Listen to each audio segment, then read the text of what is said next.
Assalamualaikum warahmatullahi wabarakatuh. Waalaikumsalam warahmatullahi wabarakatuh. Selamat siang semuanya. Ya. Pada hari ini kami kelompok 1 akan menyampaikan penyuluhan tentang pencegahan penyakit fusarium. Sebelum memasuki materi penyuluhan, kami akan memperkenalkan diri kami masing-masing.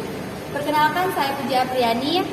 Saya Michael Setriadi Tambah. Saya Muhammad Faikal Hafiz. Saya Susi Santi. Saya Muhammad Haikal Al-Fikri. Saya Tony Yusuf. Alhamdulillahirrahmanirrahim. Puji dan syukur kehadirat Allah Subhanahu wa taala yang telah memberikan kita begitu banyak limpahan rahmat serta kasih sayangnya yang membuat kita bisa hadir dalam penyuluhan kali ini. Kali ini kita akan melakukan penyuluhan pertanyaan mengenai pencegahan penyakit fusarium yang akan dibacakan oleh rekan saya.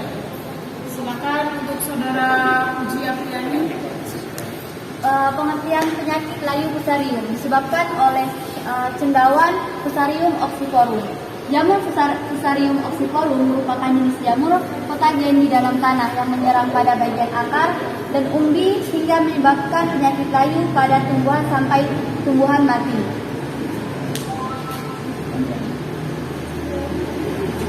Penyakit fusarium terdapat beberapa gejala yang mencolok, yaitu dari serangan jamur Fusarium oxyforum, yakni ditandai dengan mulainya menguning tepi daun pada daun lebih tua. Proses penguningan ini pada daun berlanjut ke daun 1 ke daun yang lebih muda, kemudian menuju ke pangkal daun. Kemudian daun dan batang ikut mengering dan layu serta diikuti oleh embun daun menjadi kecil. Kemudian ada beberapa cara pencegahan dari penyakit fusarium ini. Berikut ada beberapa cara pencegahan agar tanaman tidak terkena penyakit fusarium, diantaranya sebagai berikut. Yang 1 itu perlakuan trichoderma, 2 mencabut tanaman bergejala, 3 penggunaan pupuk yang tepat, dan keempatnya rotasi tanaman. Oke. Perlakuan trichoderma.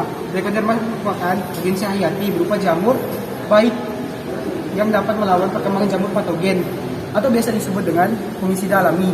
Untuk cara pembuatan trichoderma sebagai berikut. Untuk yang pertama itu kita menyiapkan beras dan jamur trichoderma. Kemudian kita memasak beras itu hanya sampai setengah matang saja. Langkah selanjutnya kita itu mendinginkan beras yang sudah dimasak. Setelah itu beras yang sudah dingin tadi dicampur dengan beras dingin tadi dicampur dengan jamur trichoderma. Untuk fermentasi beras yang sudah dicampur trichoderma itu dilakukan selama 3 sampai 4 hari. Setelah difermentasi terdapat berapa hari trichoderma itu baru bisa digunakan. Penggunaan trichoderma itu dengan cara dihamburkan ke tanah. 2. Mencabut tanaman bergejala. Jika sudah terlihat adanya tanda-tanda tanaman layu karena layu fusarium, maka sebaiknya tanaman tersebut segera dicabut dan kemudian dibakar. Jika perlu, tanah bekas tanaman terserang tersebut juga dapat ikut dibuang atau dapat disemprotkan dengan fungisida berbahan aktif chlorothalonil atau tembaga hidrosida. Hal ini dilakukan untuk mencegah penularan yang lebih cepat ke tanaman yang lebih sehat. Penggunaan pupuk yang tepat. Mengurangi penggunaan pupuk berkadar N tinggi seperti urea jika perlu digunakan pupuk NPK. Penggunaan urea yang berlebihan akan menyebabkan tanaman suplent dan mudah terserang penyakit ini. Rotasi tanaman. Nah, untuk melakukan peregidan tanaman dan tanaman yang tahan terhadap layu fusarium guna mengendalikan populasi dan perkembangan jamur Fusarium oxyforum di lahan pertanian. Perlu untuk diketahui bahwa selain menyerang pada tanaman cabai, layu fusarium ini juga dapat menyerang pada tanaman tomat, terong, semangka, melon, pisang, jeruk, kubis, serta timun yang masih banyak lainnya. Sekian penjelasan dari kelompok kami. Untuk para audien, apakah ada yang ingin bertanya? Ya. Kepada Ahmad dan saya silakan. Assalamualaikum warahmatullahi wabarakatuh. Perkenalkan, nama saya Ahmad Gali. Saya mahasiswa dari Universitas Tanjung Pura, angkatan tahun 2020. Saya ingin bertanya terkait Fusarium sp. Jika tanaman sudah mengalami atau menerima gejala, apakah masih bisa disembuhkan? Mungkin sekian pertanyaan dari saya akhiri. Wassalamualaikum warahmatullahi wabarakatuh. Gimana teman-teman? Apakah ingin cari pertanyaan lain atau kita saja? Baik, baiklah, rekan saya akan menjawab pertanyaan dari Ahmad Dali. Baiklah, untuk saudara Ahmad Dali, jika tanaman itu sendiri itu sudah terkena gejala, maka tanaman itu sudah tidak bisa diselamatkan. Untuk cara satu-satunya itu kita cabut tanaman itu sesegera mungkin, kemudian dibakar agar penyakit itu tidak menyebar ke tanaman lain yang masih sehat. Mungkin cuma itu saja yang bisa saya jawab. Terima kasih. Apakah sudah puas? Mungkin sedikit tambahan untuk tanah yang tanamannya terkena gejala penyakit fusarium, alangkah baiknya tanah tersebut disemprot menggunakan fungisida agar penyebaran penyakit ini tidak lebih luas dan menyebar ke tanaman yang masih sehat. Baiklah, kepada Ahmad Dali, apakah sudah jelas penjelasan dari rekan saya? Terima kasih atas penjelasannya. Baiklah, apakah ada lagi yang ingin bertanya? Kepada saudara. Assalamualaikum warahmatullahi wabarakatuh. Perkenalkan, nama saya Ori Winata. Saya berasal dari Natuna. Jadi penyakit biasanya kan cabang-cabang dari penyakit ini biasanya kan ada penyakit gula gitu. Jadi penyakit itu biasanya nyerang pada tanaman apa aja? Gitu. Terima kasih.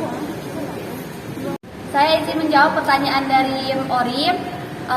Penyakit fusarium itu menyerang pada tanaman hortikultura seperti tomat, cabai, dan juga tuh penyakit hortikultura juga menyerang tanaman semangka.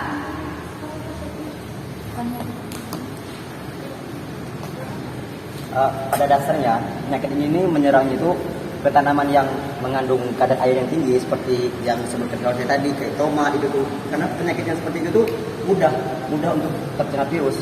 Itu tuh kalau seandainya tanaman yang sudah terkena penyakit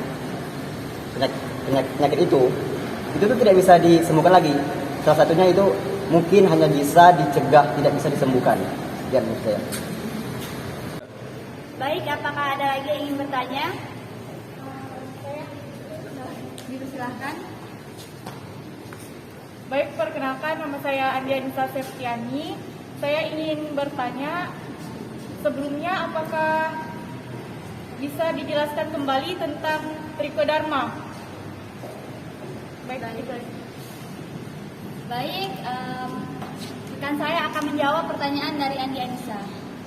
Nah, di sini saya akan menjelaskan kembali mengenai bagaimana sih pembuatan dari trichoderma sendiri. Nah, di sini nih